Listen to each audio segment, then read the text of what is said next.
செலுத்துகிறோம். Okay, thank you.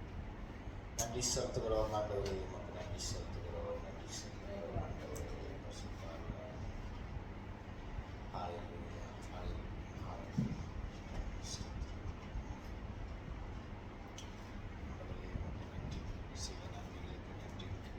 உங்களுடைய நன்மையான காரியங்களுக்காக நாங்கள் நன்றி செலுத்துகிறோம் ஆண்டவரே. ஆண்டவரே, உங்ககிட்ட ஆண்டவரை பூர்ணமாக இருக்கிறது எல்லாமே நல்லதுதான் ஆண்டவரே. உங்ககிட்ட ஆண்டவரே ஒரு ஆண்டவரை கெட்டது கூட இல்லை ஆண்டவரே. உங்ககிட்ட பூரணமாக இருக்கிறது எல்லாமே ஆண்டவரை நல்லதுதான். பரிசுத்த ஆவியானவரே, இந்த காலை வேலையாண்டவருடைய கருத்தில் ஒப்பு கொடுக்கிறோம் ஆண்டவரே. பரிசுத்த ஆவியானவர் நீங்க ஆண்டவரே இந்த சத்தியத்தில் ஆண்டவரை எங்களோட ஆண்டவரே ஒன்றாக ஆண்டவரை நீர் அமர்ந்திருக்கிறீர். நீர் கொடுத்த வார்த்தையை பேசுறதுக்கு நீங்கள் உதவி செய்வே. என்னை முற்றிலுமாக உங்கள் சமூகத்தில் ஒப்பு கொடுக்குறேன். உன்னை மறைத்து நீங்கள் உங்கள் வார்த்தையினால் நீங்கள் வெளிப்படுங்க ஆண்டவர். நீங்கள் என்ன சொல்லி கொடுத்தீங்களோ அதை கரெக்டாக சொல்கிறதுக்கு ஆண்டவரே நீங்கள் எனக்கு திரும்ப செய்யுங்க ஆண்டவரே.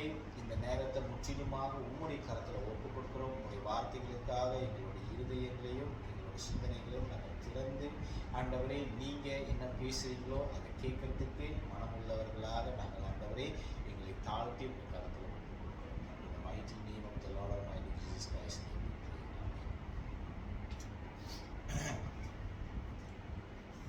சரி, இன்னைக்கு நம்ம என்ன பார்க்க போறோம்னா கொலோசியர் புஸ்தகத்தை பற்றி நம்ம பார்க்க போறோம். சரியா? இது ஒரு நிருபம்னா என்ன நமக்கு தெரியும்ல. ஏன்னா காலங்காலமாக நம்ம அதாவது இந்த பைபிள்லாம் கையில் வச்சுக்கிட்டு படிச்சுக்கிட்டு, பட் ஆனால் யாருக்கு யார் எழுதுனது, எது யாருக்கு எழுதுனது, எப்போ எழுதுனது, எப்படி எழுதுனது எதுவுமே தெரியாது. நம்மளும் அப்படி தான் இருந்தோம், நானும் அப்படி தான் இருக்கோம். சரியா? ஆனால் நம்ம ஒரு காரியத்தை படிக்கிறதுக்கு முன்னுக்கு இது என்ன, இது எங்கேருந்து வந்தது, இது எப்படி ஏந்து வந்தது அப்படின்ற ஒரு கியூரியாசிட்டி நம்மளுக்கு எப்பொழுதுமே இருக்கும். இது ஒரு சின்ன பிள்ளைக்கு கூட கியூரியாசிட்டி இருக்கும். கியூரியாசிட்டின்றதுனா என்னன்னா ஆர்வம். அது என்னன்னு தெரிஞ்சுக்கிறது ஒரு ஆர்வம் இருக்கணும். இப்படிதான் கர்த்தர் யார் என்பதை தெரிஞ்சுக்கிறதுக்கு எப்போதுமே நீங்க ஆர்வம் உள்ளவர்களாக இருக்கவே வேண்டும். ஏன்னா இந்த வாழ்க்கை நம்மளுக்கு என்ன கொண்டு வரும், இந்த வாழ்க்கை நம்ம எந்த இடத்துல கொண்டு போய் நிறுத்தோம், இந்த வாழ்க்கை எந்த அவமானத்துக்குள்ள நம்மளை கொண்டு போவோம், இந்த வாழ்க்கை எந்த ஆபத்துக்குள்ள நம்மளை கொண்டு போவோம்ன்றது நம்மளுக்கு தெரியாது. ஆனா நம்ம தேவன் யார் என்பது நம்மளுக்கு தெரியும். அவர் என்ன பண்ண போறாரு இந்த சூழ்நிலையில, இந்த சிச்சுவேஷன்ல அவர் என்ன பண்ண போறாருன்றத பார்த்துக்கிட்டு அந்த கியூரியாசிட்டியில இருக்கிறது தான் நம்மளோட வேலை. புரியுதுங்களா? இப்ப ஒரு சின்ன பிள்ளைக்காவது லைட்டர் எடுத்து நம்ம இப்படி பற்ற வச்சுட்டு நம்ம அப்படி அது பார்த்துருச்சுன்னு வச்சுக்கோங்களா, அந்த லைட்டர் அது நெருப்பு வருது அப்படின்னு பார்த்துருச்சுன்னா, ஏதோ லைட் வருது அப்படின்னு பார்த்துருச்சுன்னா, நீங்க அந்த லைட்டரை எங்கேயாவது கொண்டு போய் வச்சுட்டீங்கன்னா அந்த சின்ன பிள்ளை என்ன பண்ணா அந்த லைட்டர் எடுத்து அது பார்க்கும். அதுதான் ஆர்வம், அதுதான் கியூரியாசிட்டி. அதான் என்னன்னு தெரிஞ்சுக்கிறது. அக்கு வேற ஆணி வேற என்னன்றது தெரிஞ்சுக்கிறது தான் கியூரியாசிட்டி. அது மாதிரி தான் நீங்க வேதத்துல ஒவ்வொரு வசனம், நீங்க ஒரு பெரிய ஒரு இது படிச்சாலும் சரி, நீங்க ஒரு சின்ன ஒரு வசனத்தை படிச்சாலும் சரி, அந்த வசனம் எங்க இருந்து, எப்ப இருந்து, எப்படி இருந்து, how when why, how when why where who, இதெல்லாம் ரொம்ப முக்கியமான ஒரு வார்த்தை. ஏன்னாக்கா இது வைத்து தான் நீங்க தியானம் பண்ணணும். அப்பதான் அந்த தியானம் பிரயோஜனமா இருக்கும். அப்பதான் ஆண்டவர் உங்ககிட்ட பேசுறதுக்கும் ஈஸியா இருக்கும். சரியா? அப்ப இந்த கொலோசிய புஸ்தகத்தை பத்தி நான் கொஞ்சம் ஆராய்ஞ்சிட்டு இருக்கும்போது, சரி இது யாரு என்னது அப்படின்றது, ஏன்னா நம்ம படிக்கிறோம், நம்மளுக்கு தெரியாம படிக்க கூடாது அப்படின்றது ஒரு ஒரு நிலையா நான் வந்தனால, ஆண்டவர் எனக்கு சொல்லி கொடுத்தனால நான் படிச்சேன். கொலோசியன்ஸ் அப்படின்ற அந்த புஸ்தகம் கொலோசே பட்டணத்துல இருக்கிற சபைக்கு எழுதுனது. இந்த கொலோசே பட்டணம் எங்க இருந்ததுனாக்கா பாருங்க, ஆதியில ரோமர்கள் ஆட்சி செஞ்சு கொண்டிருக்கும் போது துருக்கி தான் அவங்களோட மெயின் இடம். அங்கிருந்து தான் துருக்கியை கைப்பற்றி துருக்கியிலிருந்து தான் அந்த இடத்துல ஆட்சி செஞ்சுட்டு இருந்தாங்க. அந்த துருக்கி பட்டணத்துல இருக்கிற ஒரு பட்டணம் தான் இந்த கொலோசே பட்டணம். இந்த கொலோசே பட்டணத்துல உள்ளவங்களுக்கு அது எப்படியாப்பட்ட பட்டணம்னா ஒரு ஜேபி டவுன் மாதிரி வச்சுக்கோங்களேன். ஏன்னா அங்க வியாபார பட்டணம், அது ஒரு வியாபாரத்தின் பட்டணம். செய்யற அந்த உடை, அந்த ஒரு விதமான ஒரு ஒரு துணி, அது வந்து ரொம்ப விலை உயர்ந்த ஒரு துணி.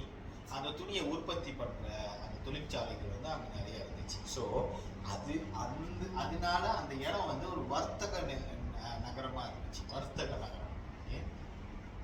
அப்ப லவோதிக்கியான்றது வந்து இந்த பக்கத்திலேயே தான், புரியுதுங்களா? கொலோசி லவோதிக்கியான்றது வந்து பக்கத்து டவுன் தான், சரியா? இப்ப மாசாயம் பரமாஜரியா வச்சுக்கீங்களேன், இப்படி பக்கத்துல தான்.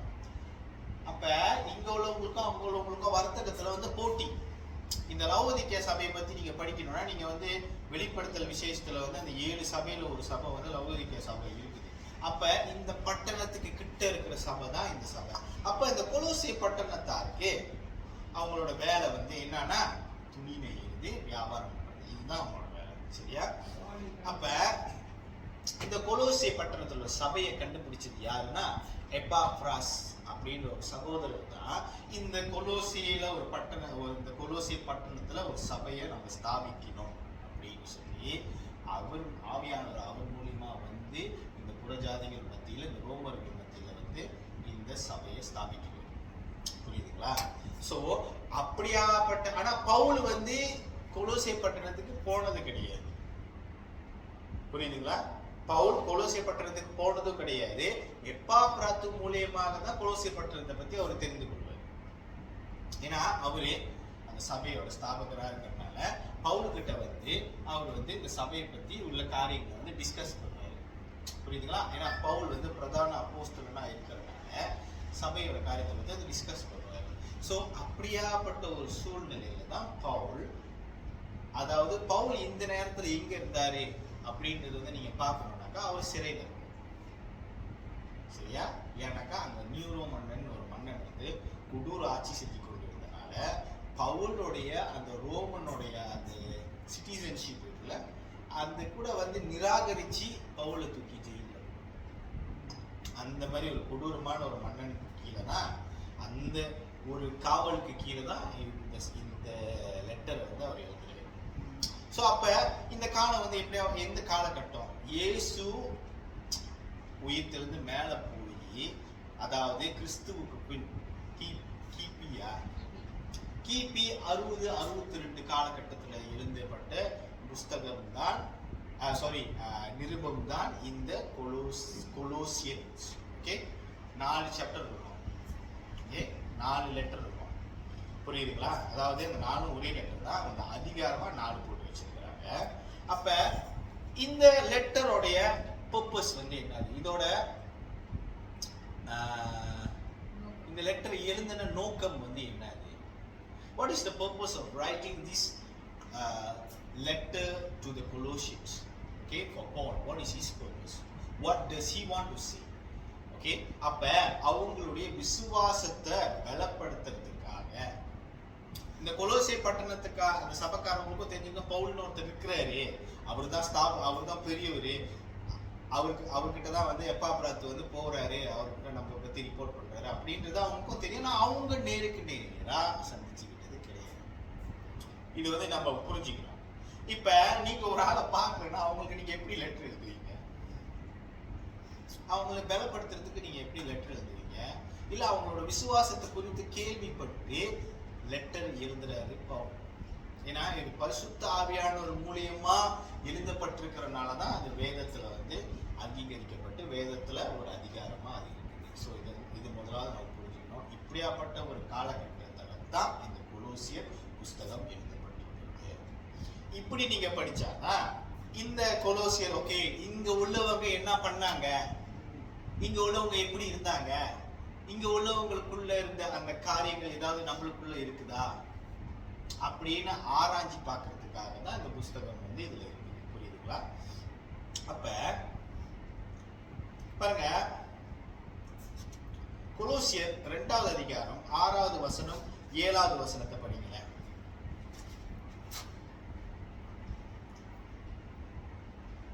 ஆகையால் நீங்கள் கர்த்தராகிய கிறிஸ்து இயேசுவை ஏற்றுக்கொண்டபடியே அவருக்குள் வேர் கொண்டவர்களாகவும் அவர் மேல் கட்டப்பட்டவர்களாகவும் அவருக்குள் நடந்து கொண்டு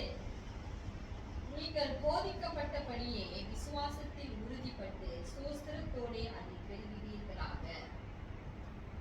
8வது, லௌகீக ஞானத்திலும் மாயமான தந்திரத்தினாலும் ஒருவனும் உங்களை கொள்ளை கொண்டு போகாதபடிக்கு எச்சரிக்கையாயிருங்கள்.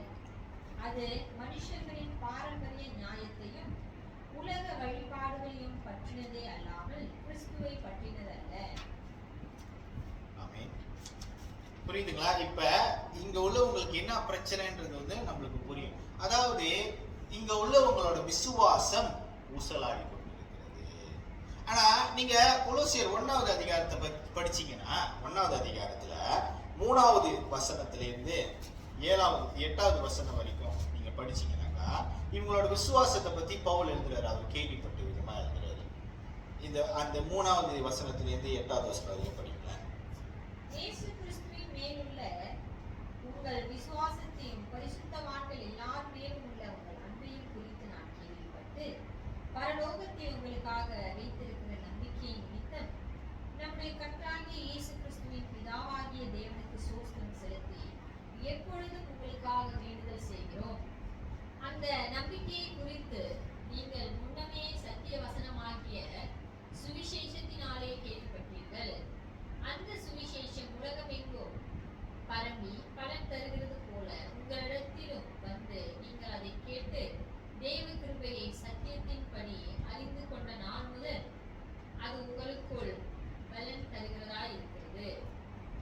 அதை எங்களுக்கு பிரியமான உடன்வேலையாலும் உங்களுக்காக கிறிஸ்துவின் உண்மையான ஊழியக்காரனுமாய் இருக்கிற எப்பாப்பிராவினிடத்தில் நீங்கள் கற்றறிந்தீர்கள். ஆவிக்குள்ளான உங்கள் அன்பையும் அவனே எங்களுக்கு தெரியப்படுத்தினான். You see, so what I mentioned earlier, so Epaphratu used to go and tell this to Paul, go and report to Paul. So இப்போ பாருங்க, தலைமை போதகம் ஒரு இடத்துல இருப்போம். இப்போ இந்த சிறு சிறு போதகர்கள்லாம் வந்து என்ன பண்ணுவாங்கன்னா தலைமை பீடத்துல போய் அவங்க சபை குறித்து உள்ள ரிப்போர்ட்ஸ் வந்து அவங்க கொடுப்பாங்க. காலகாலமாக நடந்துட்டு இருக்கிற ஒரு விஷயம் தான். அப்போஸ்தலர்கள் தான் அந்த காரியத்தை ஸ்தாபிச்சாங்க. ஸோ அப்படி இவரு பவுல் வந்து இவங்க விசுவாசத்தை பத்தி கேள்விப்படும் போது ஆரம்பத்துல இப்படியாப்பட்ட ஒரு விசுவாசத்தை பத்தி கேள்விப்பட்டிருக்கிற நீங்க நம்பிக்கையா நீங்க இந்த வார்த்தையை கேட்டு நம்புனீங்க. நம்பிக்கைனா என்னது? What is hope? What is faith? What is trust? What is hope? பாருங்க, ஃபெய்த்னா என்னதுன்னா, ஃபெய்த்னா விசுவாசம். விசுவாசம், நம்பிக்கை. இந்த வார்த்தைக்கெல்லாம் வந்து நமக்கு வந்து நல்லா கிளியரான ஒரு அண்டர்ஸ்டாண்டிங். அப்ப பாருங்க, இன்னைக்கு நைட்டு நீங்க பாப்பா வீட்டுக்கு போவோம். நாளைக்கு வேலைக்கு போறதுக்கு துணியெல்லாம் எடுத்து வைப்பேன், சாப்பாடுலாம் ரெடி பண்ணி வச்சுங்க. என்ன அதனால நம்பிக்கை. புரியுதுங்களா? அப்ப நம்ம வந்து காடி வாங்கிடுறோம். காடி வாங்கிட்டு மாசம் மாசம் காசு கட்டணும். எந்த இதுல பேங்க்காரன் நம்மளுக்கு அந்த காடியை கொடுக்குறான்? எந்த இதுல காசு கொடுக்குறான்? நம்ம கடன் கட்டுவோன்ற ஒரு நம்பிக்கை. பாருங்க, இந்த கடவுளே இல்லைன்னு சொல்றவங்க கூட இந்த இதுல இருந்து வெளியாக முடியாது. கடவுள் இல்லைன்னு சொல்றவங்க காடி பைக்கலையா? கடவுள் இல்லைன்னு சொல்றவங்க நாளைக்கு காலை ஏஞ்சி வேலைக்கு போகலையா? அவங்க எந்த நம்பிக்கையில போறாங்க? பாருங்க, ஏதோ ஒரு விதத்துல ஏதோ ஒரு நம்பிக்கை ஏதோ ஒரு இடத்துல இருந்துட்டே தான் இருக்கு. அப்ப இந்த வார்த்தையை கேட்டு நாங்க போதிச்ச அந்த வார்த்தையும் அந்த சத்தியத்தையும் கேட்டு நீங்க இந்த நற்செய்தியை கேட்டு நீங்க வந்து விசுவாசத்துக்குள்ளா ஆனீங்க. அது குறித்து நான் ரொம்ப சந்தோஷப்படுறேன். நீங்க அது மாத்திரம் இல்லாமல் தேவனுடைய மனுஷர்கள் மேல நீங்க வச்சிருக்கிற அந்த சின்சியர் லவ், உண்மையான அந்த அன்பு, அது குறித்து நான் பெருமைப்படுறேன், நான் சந்தோஷப்படுறேன் அப்படின்னு வந்து பவுல் ஆரம்பிக்கிறாரு. ஆனா 2வது அதிகாரத்துக்குள்ள நீங்க போயிட்டீங்கன்னா அவர் வந்து என்ன சொல்லுவாருன்னா, இந்த சபையை பத்தி உள்ள காரியங்கள் வந்து அவர் சுட்டி காட்டுவார். சில காரியங்கள் சுட்டி காட்டுவார். லௌகீக 8வது வசனத்தின்படி பாருங்க, இவங்க வந்து நம்புறாங்க. ஆனா இவங்களை வந்து யாராவது வந்து ஏமாத்திட முடியும். அதாவது இவங்க விசுவாசம் அசைக்கப்படக்கூடிய ஒரு விசுவாசமா இருந்துச்சு. அசைக்கப்பட முடியாத விசுவாசமாக இல்ல, அசைக்கப்படக்கூடிய ஒரு விசுவாசமா இருந்துச்சு. அநேக நேரங்கள்ல இந்த சபையை நீங்க ஒப்பிட்டு பாத்தீங்கன்னா இன்னைய காலகட்டத்துல இப்போ உள்ள சபைகள் அப்படிதான் இருக்குது, இப்போ உள்ள கிறிஸ்தவர்கள் அப்படிதான் இருக்கிறாங்க. ஆண்டவர் ஆண்டவர்னு சொல்லிட்டு வருவாங்க, ஆனாலும் இன்சூரன்ஸ் செய்ய போயிடுவாங்க, ஏதாவது பார்ட் டைமா வந்து வேலை செய்ய போயிடுவாங்க. ஏதாவது கத்தரை சார்ந்து கத்தரை நம்பி வாழ்றவங்க ரொம்ப குறைவு. போதகராக இருந்தாலும் புரியுதுங்களா? அதாவது நீங்க வேலை செய்யக்கூடாது, நீங்க அதை செய்யக்கூடாது, நீங்க அதை செய்யக்கூடாதுன்றது சொல்லல. நீங்க எதை செய்தாலும் கர்த்தர் இயேசுவுக்காக செய்றீங்களா அப்படின்ற ஒரு திருப்தியோட நீங்க அந்த காரியத்தை செய்யணும். அப்ப அந்த மாதிரி செய்யறதுக்கும் நீங்க சுயமா செய்யறதுக்கும் வித்தியாசங்கள் வந்து பார்க்க முடியும். ஒரு ஆவிக்குரிய மனுஷனால அந்த வித்தியாசத்தை பார்க்க முடியும். புரியுதுங்களா? நீங்க ஆவிக்குள்ள ஆனீங்கன்னாக்கா அந்த வித்தியாசத்தை உங்களால பார்க்க முடியும். You can see the changes. Okay, am I doing it into the spirit or am I doing it by myself? Am I self determined or am I spirit determined? பாருங்க, இவங்களுக்கு என்ன பிரச்சனைனா இவங்க கொஞ்சம் மோட்டிவேஷன் டாக், இந்த உலகத்தின் காரியங்கள். So இந்த லௌகீக காரியங்கள்ல இந்த போதனைகள், இந்த லௌகீக போதனைகளை குறித்து நீங்க வந்து கவனம் செலுத்திடாதீங்க. ஏன்னா நீங்க கவனம் செலுத்தினீங்கன்னா உங்க விசுவாசம் ஆடி போயிடும். உங்க விசுவாசம் ஆடி போனா நீங்க வைத்திருக்கிற அந்த மெய்யான அன்பு காணா போயிடும். ஏன் இன்னைக்கு நிறைய பேர் கிறிஸ்துவுக்குள்ள காணா போயிட்டாங்கன்னா இதுதான் நடக்கும். இன்னைய காலகட்டத்துல நீங்க நல்லா டிக்டாக் அது இது நீங்க ஸ்க்ரோல் பண்ணி பாருங்க, அது விற்கிறான், இது விற்கிறான், இது இப்படி போகுது, அந்த ப்ரொமோஷன் இப்படி போகுது, இது போகுது, அது போகுது, சட்டை போகுது, சில்வார் போகுது, எல்லாம் போகுது. சில பேர் வாங்குறாங்க, சில பேர் போயிட்டு இவங்க மாதிரி அவங்க செய்ய ஆரம்பிச்சிடுறாங்க. புரியுதுங்களா? அப்ப ஊழியக்காரங்களும் சரி, ஊழியக்காரங்களும் அவங்களும் ப்ரொமோட் பண்றாங்க ஊழியத்தை குறித்து. நாங்க பாட்டு வெளியாக்குறோம், ப்ளீஸ் சப்போர்ட் பண்ணுங்க, நாங்க இது செய்யறோம். நானும் ஒரு காலத்துல அதெல்லாம் செஞ்சேன். சோ அதுல என்ன குறை இருக்குதுன்னா, கர்த்தர் உன்னோடு இருந்தால் நீ திரும்புற இடத்துலலாம் வெற்றி. வேதத்துல என்ன சொல்றது? The Lord was with Joshua and his fame was spread throughout the land. The Lord was with Joshua and his fame spread throughout the land. அப்படின்னா என்ன அர்த்தம்னா, கர்த்தர் யோசுவாவோடு இருந்தால் அவனோட புகழ் பட்டி தொட்டி எல்லாம் மறந்துச்சு. ஆரம்பத்துல நம்மளுக்கு இதெல்லாம் தெரியாது இல்ல. நம்ம எத்தனை வாட்டி வேத வசனங்கள் படிச்சாலும் யாரோட கர்த்தர் இருக்கிறாங்களோ அவங்க பாடுபட வேணா, அவங்களோட புகழ் பட்டி தொட்டி எல்லாம் பரவத்துக்கு ஆண்டவர் அவங்களுக்கு கிருபை செய்வார். ஏன்னா அவர் மோசே கிட்ட அவர் சொல்லும் போது I am who I am. ஏன்னா நான் வந்து அனாதி தேவன். அனாதி தேவன்ற வார்த்தையை பத்தி கேள்விப்பட்டிருக்கோம். அனாதி தேவன்னா அப்படின்னா என்ன அர்த்தம்னா, உனக்கும் எனக்கும் டைம் இருக்கு. ஒரு நாளைக்கு 24 மணி நேரம் இருக்கு உனக்கும் எனக்கும். ஆனா அனாதி தேவனா என்ன அர்த்தம்னா, அவருக்கு டைம் ஸ்பேஸ் இந்த காரியத்துக்குள்ளலாம் அவர் வரவே மாட்டார். புரியுதுங்களா? அவருக்கு 24 மணி நேரம்லாம் கிடையாது, உனக்கு தான் 24 மணி நேரம். அவருக்கு என்னன்னைக்கும் அவருக்கு ஆதியும் இல்ல அந்தமும் அவருக்கு இல்ல. அவர் எப்போது இருந்துகிட்டே இருக்கிற ஒரு ஜீவன். அப்ப அதனாலதான் அனாதி தேவன்றதுக்கு அர்த்தம். That is the name. புரியுதுங்களா? ஏன்னா அவருக்கு ஆதியும் இல்ல அந்தமும் இல்ல. இப்ப நம்மளுக்கு ஆதியும் இருக்கு அந்தமும் இருக்கு. ஒரு நாளைக்கு நம்ம போயிடுவோம். Okay, so that is why we say that God is above everything. So என்ன ஆச்சுனாக்கா, இந்த ஜனங்க இவங்க வந்து கொஞ்சம் கிறிஸ்து, அதாவது கிறிஸ்து ஒரு சபையோட தலை, சபை சரீரமா கிறிஸ்துவோட இணைஞ்சிருக்கணும். இப்ப இங்க என்ன ஆச்சுனாக்கா, நீங்க இதுக்கு கீழே அப்படியே 2வது அதிகாரத்தை அப்படியே 8வது இருந்து அப்படி கீழே படிச்சுட்டீங்கன்னா, அந்த தலையிலேருந்து இந்த சபை இந்த சரீரம் வந்து துண்டிக்கப்பட்டுருச்சு. துண்டிக்கப்பட்டதின் நிமித்தம் அவர்களுக்கு பாருங்க என்ன காரியம் ஆரம்பிச்சுனாக்கா,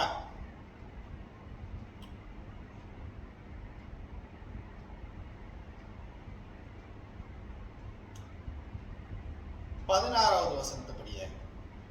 ஆகையால் போஜனத்தையும் கானத்தையும் குறித்தாவது, பண்டிகை நாளையும் மாத பிறப்பையும் ஓய்வு நாட்களையும் குறித்தாவது ஒருவனும் உங்களை குற்றம் படுத்தாதிருப்பானாக. அவைகள் வரும் காரியங்களுக்கு நிழலாய் இருக்கிறது. அவைகளின் பொருள் கிறிஸ்துவை பற்றினது. கணுக்களாலும் கட்டுகள் தேவ வளர்ச்சியாய் வளர்ந்தேறுகிற சரீரம் முழுவதையும் ஆதரிக்கிற தலையை பற்றி கொள்ளாமல் மாயமான தாழ்மையிலும் தேவ தூதர்களுக்கு செய்யும் ஆராதனையிலும் விருப்புற்று காணாதவைகளினாலே துணிவாய் நுழைந்து தன் மாம்ச சிந்தையினாலே வீணாய் இருமாப்பு கொண்டிருக்கிற எவரும் உங்கள் பந்தய பொருளை நீங்கள் விலக்கு போகும்படி உங்களை வஞ்சியாதிருக்க பாருங்கள். பாருங்க, மாயமான தாழ்மை. எனக்கு இந்த வார்த்தையை கேட்டோன்னே எனக்கு அது எப்படி நம்ம மாயமா தாழ்மை செய்யுங்க? நம்ம தாழ்மையா இருந்தா தாழ்மையா இருக்குது. You see, you pretend to be humble, but inside you're not humble. You argue about everything.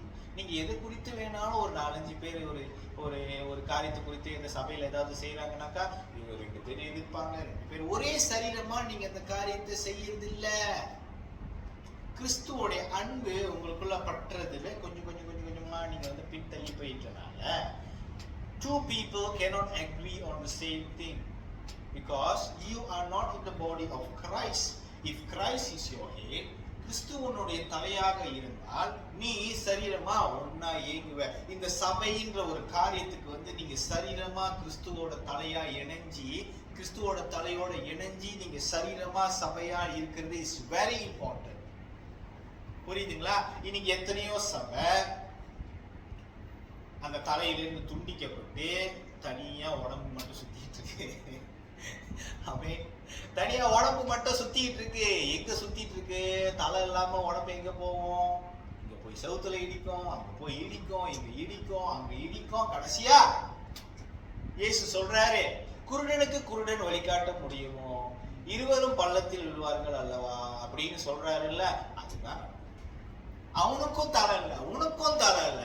நீங்க 2 பேரும் கை கொத்து எங்கடா போய் சேர போறீங்க அப்படின்றதுதான் அர்த்தம். பிகாஸ் நான் தான் தலை, எனக்குள்ள நீ இணைஞ்சிருக்கணும், என்னோட போதனைகள் உனக்குள்ளாக இருக்கணும். நீங்க என் போதனைங்க கேட்டீங்கன்னா மத்த போதனைக்கு உங்க காதை அடைச்சிடணும். மத்த போதனைக்கு நீங்க வழி கொடுக்கவே கூடாது. மற்ற ஆலோசனைகளுக்கு நீங்க வழியை கொடுக்க கூடாது. கிறிஸ்துவை பற்றி கொண்டவர்கள், நீங்க கிறிஸ்துவை பற்றி கொண்டவர்களாக இருந்தீங்கன்னா, அவரோட சிலுவையை சுமக்கிறவர்களாக இருந்தீங்கன்னா, வேற there is no other thing except God, because your God is a jealous God, your God is a consuming fire. ஆண்டவர் ரொம்ப அன்பானவர், ஆனாலும் அவர் சுயநலமான பொறாமையான தேவன். உன்னை குறித்து உள்ள சுயநலத்துல அவரை விட்டு கொடுக்க மாட்டார். உன்னை குறித்துள்ள பொறாமையில அவர் விட்டு கொடுக்க மாட்டாரு. இவங்க என்ன பண்ணாங்க? மாயமான எல்லாத்தையும் கேட்டு வேற சத்தியத்து, வேற சத்தியம், வேற போதனை, இந்த புக்கு அந்த புக்கு. இப்ப நான் பாக்குறேன் யூடியூப்ல நிறைய இந்த புக் என்னது, The Book of Enoch, அது இது அதெல்லாம் படிச்சுட்டு நிறைய விதமான போதனைகள். நீங்க சில சமயத்துல நீங்க தேவ தூதர்களுக்கு ஆராதனை செய்றீங்களா இல்ல கர்த்தருக்கு ஆராதனை செய்றீங்களான்ற வித்தியாசம் கூட இல்லாம இந்த அளவுக்கு நீங்க போயிட்டீங்கடா. நீங்க எங்க போயிட்டு இருக்கிறீங்க? இந்த தலையை விட்டு நீங்க தனியா போயிட்டு இருக்கிறீங்க அப்படின்றது பவுல் தன்னுடைய ஆவியில உணர்ந்து இந்த சபைக்கு கடிதத்தை எழுதுறாரு. அவரு நான் முதல்ல சொன்னது போல அவர் நேருக்கு நேரா போய் பார்த்து இதை எழுதல. அங்கதான் நீங்க யோசிக்கணும். பரிசுத்த ஆவியானவர் இந்த சபையை குறித்து உள்ள அக்கறையில, இந்த கொலோசை பட்டணத்தில் உள்ள சபையை குறித்துள்ள அக்கறையினால இந்த காரியத்தை, இந்த நிருபத்தை எழுதி கொடுக்கிறாரு, படிக்க சொல்றாரு. நீங்க பின்னாடி 4வது அதிகாரத்துல படிக்கணும், எல்லாத்துக்கும் தெரிகிற மாதிரி சத்தமா படிங்கன்னு சொல்லுவாரு. புரியுதுங்களா? அப்ப 20வது வசனம் படிங்க. நீங்கள் கிறிஸ்துவுடனே கூட உலகத்தின் வழிபாடுகளுக்கு மரித்ததுண்டானால் இன்னும் உலக வழக்கத்தின் படி பிழைக்கிறவர்களைப் போல மனுஷனுடைய கற்பனைகளின் படியும் போதனைகளின் படியும் நடந்து, தொடாதே, ருசி பாராதே, தீண்டாதே என்கிற கட்டளைகளுக்கு உட்படுகிறது என்ன? இவைகளெல்லாம் அனுபவிக்கிறதுனால் அழிந்து போகுமே. இப்படிப்பட்ட போதனைகள் சுய இஷ்டமான ஆராதனைகளையும் மாயமான தாழ்மையையும் சரீர ஒடுக்கத்தையும் பற்றி ஞானம் என்கிற பேர் கொண்டிருந்தாலும் இவைகள் மாம்சத்தை பேணுகிறதற்கே ஒழிய மற்ற இஸ் த ப்ராப்ளம். இங்க என்ன பிரச்சனைனா இங்க வந்து நிறைய எழுதியிருக்காரு பவுல். அதாவது நீங்க புரிஞ்சிக்க வேண்டிய விஷயம் என்னன்னா, நீங்க செய்யற காரியம் நீங்க சுய ஆராதனை செய்வீங்களா இல்ல தேவனுக்கு ஆராதனை செய்வீங்களான்றது நீங்க எப்படி கண்டுபிடிக்க முடியுமா? நீங்க ஒரு காரியத்தை செய்யும் போது நீங்க அது உங்க மாம்ச ரீதியா உங்களோட மாம்சத்தை திருப்திப்படுத்துறதுக்காக இந்த காரியத்தை செய்வீங்களா இல்ல தேவனை திருப்திப்படுத்துறதுக்காக இந்த காரியத்தை செய்வீங்களா? அந்த டிஃபரன்ஸ்ல you can find out. This is very அவர் வந்து கொஞ்சம் காம்ப்ளிகேட்டடா பவுல் வந்து இது வந்து ரொம்ப டீசென்ட்டா எழுதியிருக்கிறாரு. அதாவது ரொம்ப சுருக்கி உங்களுக்கு சொல்லணும்னா, நீங்க சுயமா செயல்படுறீங்களா இல்ல நீங்க ஆவிக்குரிய ரீதியில செயல்படுறீங்களான்றதுல வந்து நீங்க செய்யற கிரியைகள் மூலியமாக அறிந்து கொள்ள முடியும். அவ்வளவுதான். ஓகே. சோ இவங்களுக்கு என்ன பிரச்சனைனா, அங்க கொஞ்சம் யூதனுங்க வேற இருக்காங்க. அவனுங்க வந்து என்ன சொல்லுவானுங்கன்னாக்கா, ஏய் நீ வந்து விருத்த சேதனம் பண்ணல, நீ விருத்த சேதனம் பண்ணாதான் நீ இப்படி செய்ய முடியும், நீ இப்படி பல விதமான போதனைகள். இன்னைக்கு நாட்கள்ல எவ்வளவு சபைகள் இருக்குது. எனக்கு தெரிஞ்சு யாரோ ஒருத்தர் சொன்னது, கிறிஸ்தவர்கள்லயே 463 விதமான கிறிஸ்தவர்கள் இருக்கிறாங்க. அப்ப நான் கேள்விப்பட்டது, இப்ப என்ன எவ்வளவு பெருகிருக்கு 463 type of belief, 463 type of people interpreting the word of God in a different way, in a different manner. Okay, அதாவது என்ன சொல்ல வரேன்னா, கர்த்தருடைய வார்த்தையோட தெளிவை தனக்காக புரிந்து கொண்ட பிரிவு 463 பிரிவு. கிறிஸ்து உங்களோட சரீரமா இருந்தாருன்னா நீங்க ஒரே பிரிவா தான் இருக்க முடியும். இது எப்படி இவ்வளவு பிரிவா ஆனது? ஓகே, அன்றைய காலத்துல இருந்த பவுல் இன்றைய காலத்துல இந்த சூறாவை எழுதியிருந்தாருன்னா எப்படி எழுதியிருக்காரு, இப்படி எவ்வளவு மோசமா எழுதியிருப்பாருன்றது நீங்க புரிஞ்சுக்கணும். The basic strength of the Christians, okay, the basic strength of Christ is like you, me, we. என்ன அர்த்தம்னா, நீயே நானே நம்ப சகோதரர்கள் ஒருமித்து வாசம் பண்ணுவது கர்த்தருக்கு. ஏன்னா அவர் ஒருமித்து வாசம் பண்ணிட்டு இருக்கிறாரு. பிதா குமாரன் பரிசுத்த ஆவியானவரா ஒருமித்து வாசம் பண்ணிட்டு இருக்கிறார், ஒன்னாவே இருக்கிறாரு. இந்த பூமியை படைக்கும் போதும் அவர் ஒன்னாவே இருந்து படைச்சாரு. வாங்கள், come let us make a man in our own image. ஒருமித்து வாசம் பண்ணுகிறது போல, சகோதரர்கள் ஒருமித்து வாசம் பண்ணுகிறது போலதான் கர்த்தர் ஒருமித்து வாசம் பண்ணுகிறது. பிதா குமாரன் பரிசுத்த ஆவியானவர் ஒருமித்து. That is why we cannot separate who is who.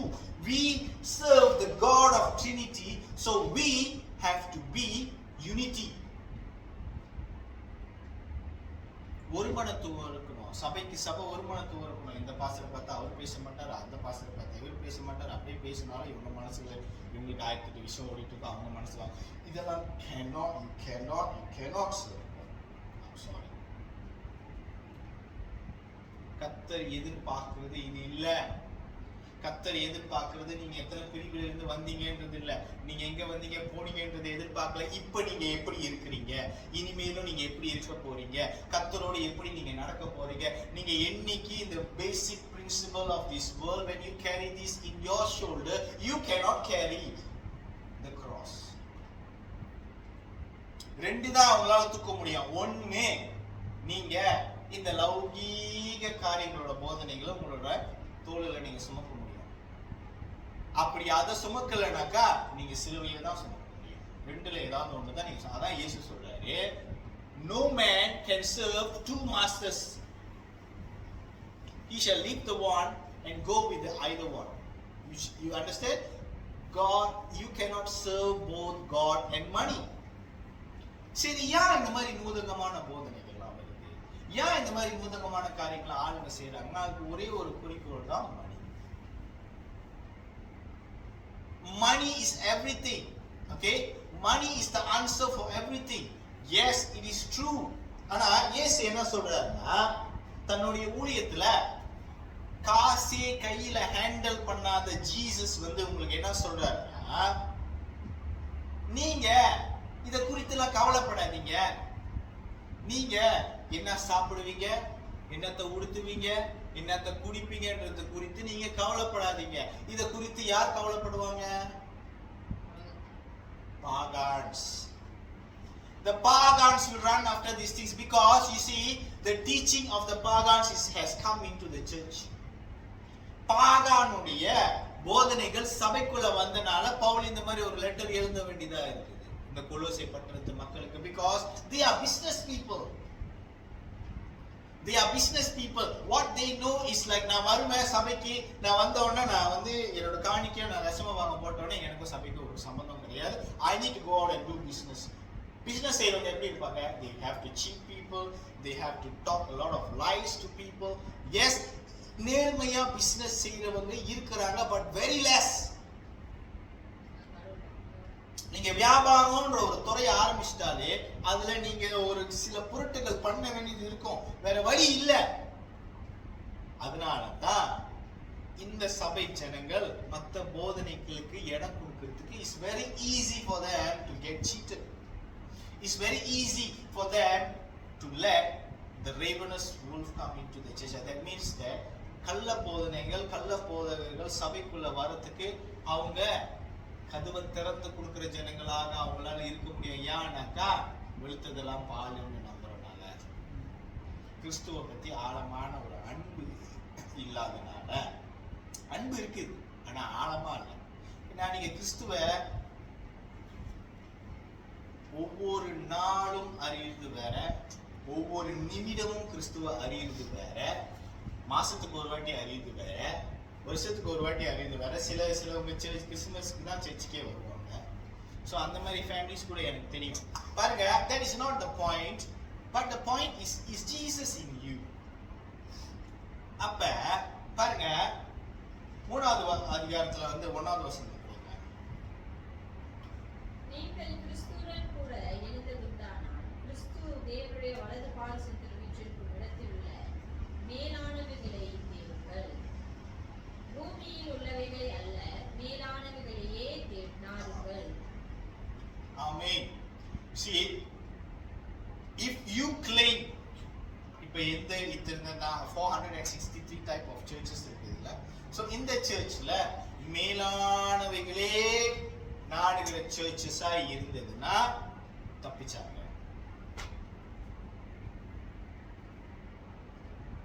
அதே உலகக்குரிய காரியமா நம்பியிருந்தாங்கன்னா முடிஞ்சாங்க. ஓகே, ஏன்னா பாருங்க 5வது வசனம் படிங்களேன். ஆகையால் விபச்சாரம், அசுத்தம், மோகம், துர்நிச்சை, விக்கிராராதனையான பொருளாசை ஆகிய இவைகளை பூமியில் உண்டு பண்ணுகிற உங்கள் அவயவங்களை அழித்து போடுங்கள். இவைகளின் பொருட்டே கீழ்ப்படியாமையின் பிள்ளைகள் மேல் தேவ கோபாக்கினை வரும். ஆமென். கீழ்ப்படியா, நீ கிறிஸ்துவுக்குள்ள வந்துட்டு நீ கீழ்ப்படியாம இருந்தீனா, you know what will happen? தேவனுடைய கோபாக்கினை வரும். ஏன்னா அப்பையும் இப்பையும் எப்பையும் தேவன் ஒரே மாதிரி தான் இருக்கிறாரு. நீ கீழ்ப்படிஞ்சா நீ தப்பிச்ச, நீ கீழ்ப்படியலன்னா கோபாக்கினை இருக்குது. ஓகே, இப்ப கிருபை உள்ள காலத்தினால எல்லாம் நம்மலாம் ஓட்டிட்டு இருக்கிறதுனால நம்மளுக்கு எவ்வளவு lenient God has given us the period of church.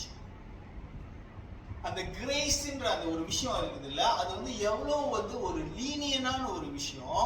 எத்தனையோ சந்ததிகளுக்கு பாருங்க, இந்த நாமம் இருக்குது இல்ல, நாமம் ஆரம்பத்துல அந்த பெரிய பெரிய தேவதூதர்கள்லாம் வந்து சில மனுஷன்கிட்ட பேசுவாங்க, மனோவா கிட்ட பேசுவாங்க, இவங்க பேசுவாங்க. அவங்க கேட்கும்போது நாமம் என்னன்னு சொல்லும் போது, அதையே நீ கேட்பானு, அது அதிசயம், அது அற்புதம் அப்படின்னு சொல்லிட்டு போயிடுவாரு. ஆனா இப்ப நம்மளுடைய காலத்துல இந்த சபை பீரியட்ல வந்து அந்த அற்புதமான நாமமாகிய ஜீசஸ் கிரைஸ்ட், இயேசு கிறிஸ்து, அந்த நாமம் மறைக்கப்பட்டிருந்த விசுவாசத்தின் மறைபொருளான ஆண்டவராகிய இயேசு கிறிஸ்துவுடைய நாமம் நம்மளுக்கு வெளியரங்கமாக்கப்பட்டிருக்கிறதுனா நம்மளுக்கு கிடைச்ச அந்த கிருபை எப்படியாப்பட்ட கிருபைன்றது நமக்கு. That is why the Bible says, for God so loved the world, இவ்வளவாய் அன்பு கூர்ந்தார், இவ்வளவாய். For God so loved the world, so he so loved, Okay, his love is so love that love அப்படின்ற ஒரு விஷயத்துக்கு நீங்க definition தேடணும்னா it will be God. See, he's not God, he's Lord God. You should understand the difference. கர்த்தர் அல்ல அவரே, தேவனாகிய கர்த்தர். அதாவது இந்த கர்த்தருங்களுக்கெல்லாம் அவர் தேவன். புரியுதுங்களா? King of kings and Lord of lords means ராஜாதி ராஜா, கர்த்தராகிய கர்த்தர். அதாவது கர்த்தர்களுக்கெல்லாம் அவர் கர்த்தர். அப்படின்னா அவர் எப்படியாப்பட்ட கர்த்தர்? அவர் ஒரு காரியத்தை உங்களுக்காக வந்து கிருபையா கொடுக்கும் போதோ, கிருபையா தன்னுடைய இரக்கத்தை அவர் வந்து உங்களுக்கு பிரதிபலிச்சிருக்கிறாரு. அந்த கிருபையும் அந்த இரக்கமும் மறுபடியும் வேற யாருக்கும் கிடைக்க முடியாதபடிக்கு ஆண்டவரே திருப்பி எடுத்துக்கிட்டாருன்னா நம்மளோட கேதி என்ன? புரியுதுங்களா? சோ 8வது வசனம் படி. இப்பொழுதோ கோபமும் மூர்க்கமும் பொறாமையும் உங்கள் வாயில் பிறக்கலாகாத தூஷணமும் வம்பு வார்த்தைகளும் ஆகிய இவைகளை எல்லாம் விட்டு விடுங்கள். ஒருவருக்கொருவர் பொய் சொல்லாதீர்கள். பழைய மனுஷனையும் அவன் செய்கைகளையும் கலைந்து கொண்டு தன்னை சிருஷ்டித்தவருடைய சாயலுக்குப்பால் பூரண அறிவடையும்படி புதிதாக்கப்பட்ட புதிய மனுஷனை தரித்துக் கொண்டிருக்கிறீர்களே. அதிலே கிரேக்கன் என்றும் இல்லை, யூதன் என்றும் இல்லை, விருத்த சேதனம் உள்ளவன் என்றும் இல்லை, விருத்த சேதனம் இல்லாதவன் என்றும் இல்லை, புறஜாதியான் என்றும் இல்லை, புற தேசத்தான் என்றும் இல்லை, அடிமை என்றும் இல்லை, சுயாதீனன் என்றும் இல்லை, கிறிஸ்துவே எல்லாரிலும் எல்லாருமாய் இருக்கிறார். ஆமென். கிறிஸ்துவே எல்லாரிலும் எல்லாருமாய் இருக்கிறார். அதனால நீங்க தரித்துக் கொண்டு அந்த புதிய மனுஷனுக்குள்ளாக நீங்க தரித்துக் கொள்றதுல கவனமா இருங்க. அந்த புதிய மனுஷன்ல இருந்து பழைய மனுஷனுக்கு தாவிடாதீங்க. 7வது வசனத்தை படிச்சீங்கன்னாக்கா அதுல வந்து போட்டுள்ள முன்னுக்கு நீங்க இதெல்லாம் செஞ்சுக்கிட்டு இருக்கீங்க. படி 7வது வசனம்.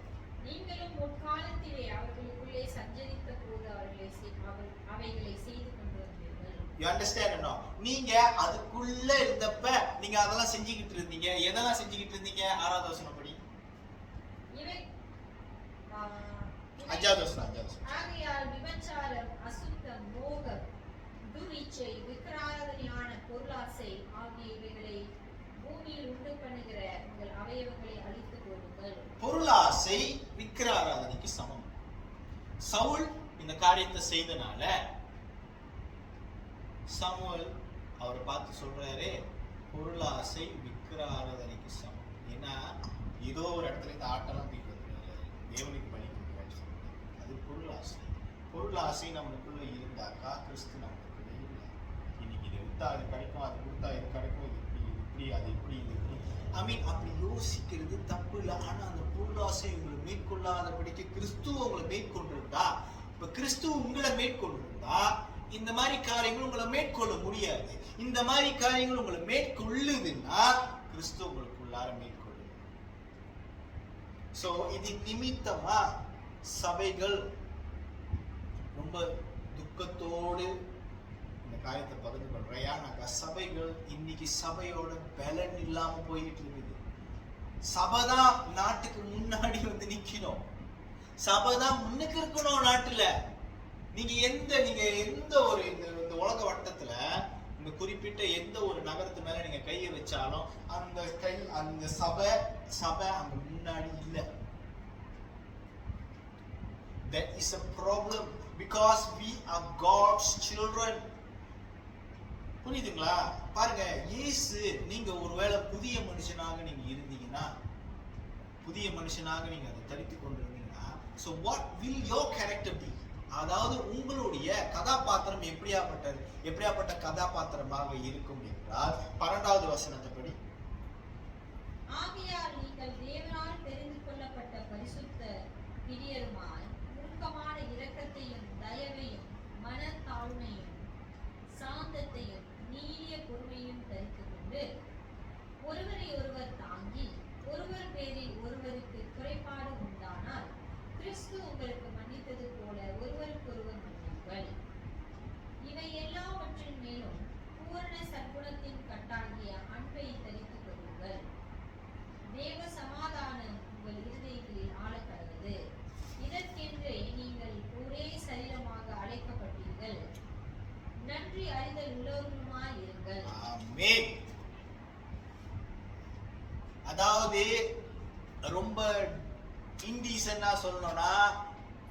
கெட்டவனுங்க மாதிரி இருக்காதீங்க.